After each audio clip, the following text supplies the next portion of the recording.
Oo nga, para kain na lang tayo. Tama ka. Parang 1 year na. Ang bilis ang panahon, Jessie, di ba? Yung last natin kita, Sa Marriott. same event ba? Yes. Yes, 1 year na nga. Oo. Tapos ngayon, balik showbiz ka, di ba? Yes. Anong nag-trigger? Ba't naisipan mong bumalik ng showbiz? Ano nga ba? Parang na-miss ko rin.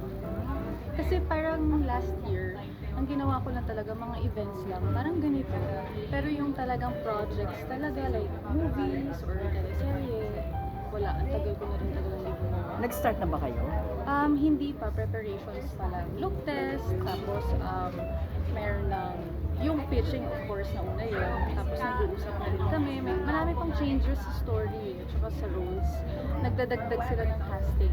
Kumbaga, inaayos pa. So hindi mo pa rin alam kung sino talaga yung full cast? May idea ka? As of now,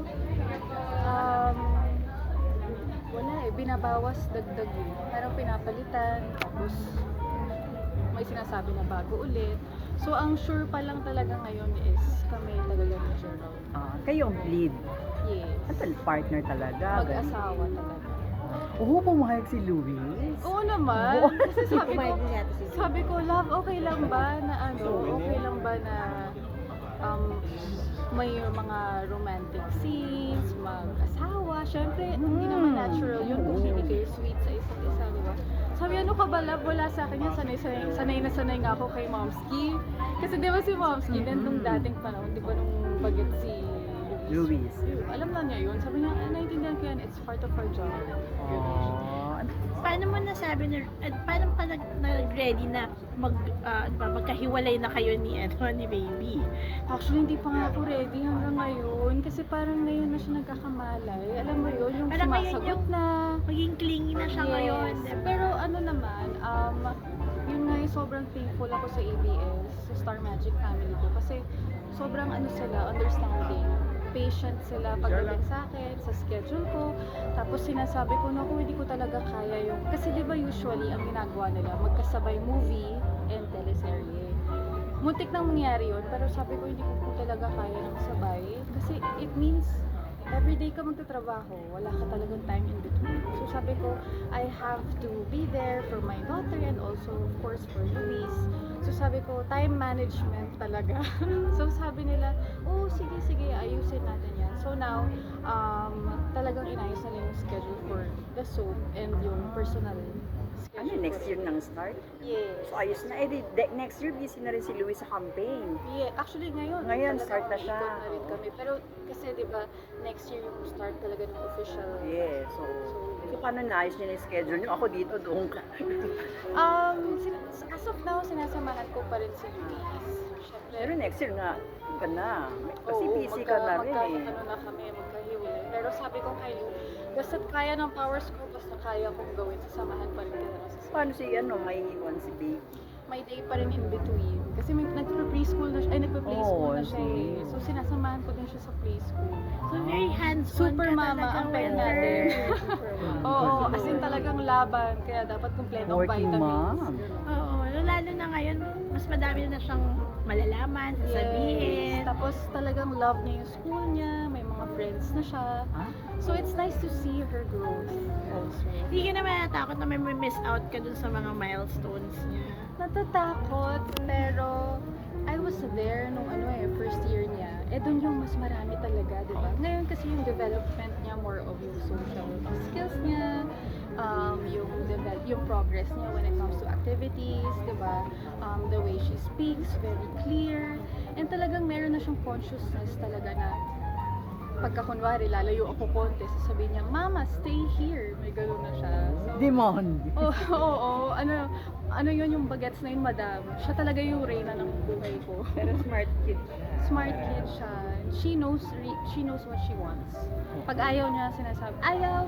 Gano'n talaga. So, nung nag-decide ka to go back to showbiz, kinausap mo ba siya? I mean, nagpaalam ka rin, kasi nagpaalam ka kay Luis, nagpaalam ka rin ba sa kanya? Well, wala pa siya sa ganon na naiintindihan niya na yung work. Ang naiintindihan lang niya, pag pag day-to-day basis, like kunwari paglalabas ako ng house, nagpapaalam ako sa kanya. Yung, Mama's gonna go out for a while, I'll be back, okay? I'll read you books later, I'll put you to sleep. May ganun na kami. So, okay mama, may ganun na siya ngayon. Tas, I-explain lang, Oo. kumbaga, may kaalis. kasi dati pagka tumatakas kami, pag nakikita niya kami palabas ng door, ay nagwawala. Talagang umiiyak talaga. So, sabi ko, kailangan talaga kausapin ng mabuti para mas maintindihan. And I think it helps sa progress ng bata. When you talk to them, with intention, diba?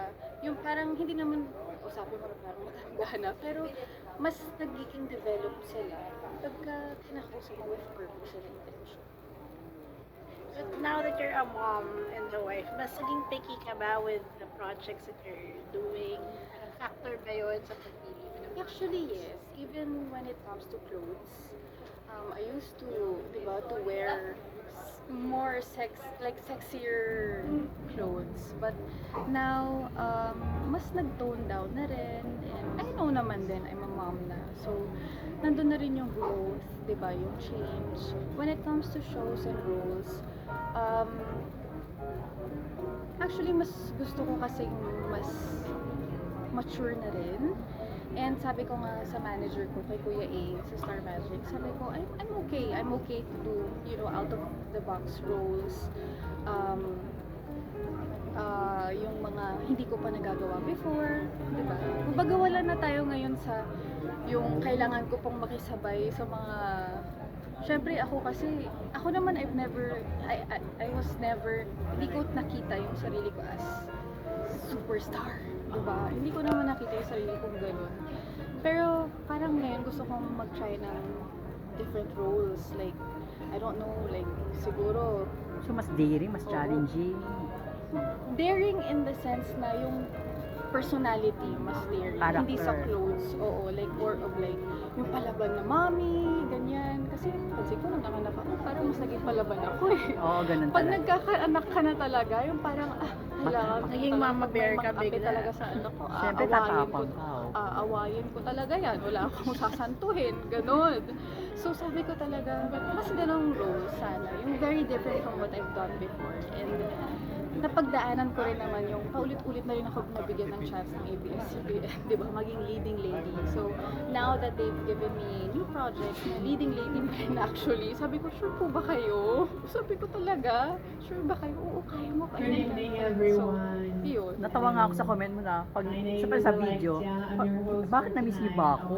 Magbabalik showbiz, na-miss niyo ba? Parang feeling mo wala kang fans na makakamiss sa'yo. Napaka-humble mo pa rin, humility. Feeling ko wala na eh. Kasi ang tagal ko na rin nawala. 5 years na akong hindi nag-show, nag-movie. Wala na talaga. So, now na nabigyan ako ng opportunity ng ABS, nila Tito Cory, na parang sabi ko, I'm very grateful, di ba? Kasi bihira lang din yung mabibigyan ng show ngayon, di ba? Sa ABS pa. So, I'm really grateful and thankful na ang dami ko makakatrabaho ulit, ang dami ko makikita ulit. And when you see familiar faces, parang nakakataba ng puso kasi, uy, tayo pa rin pala.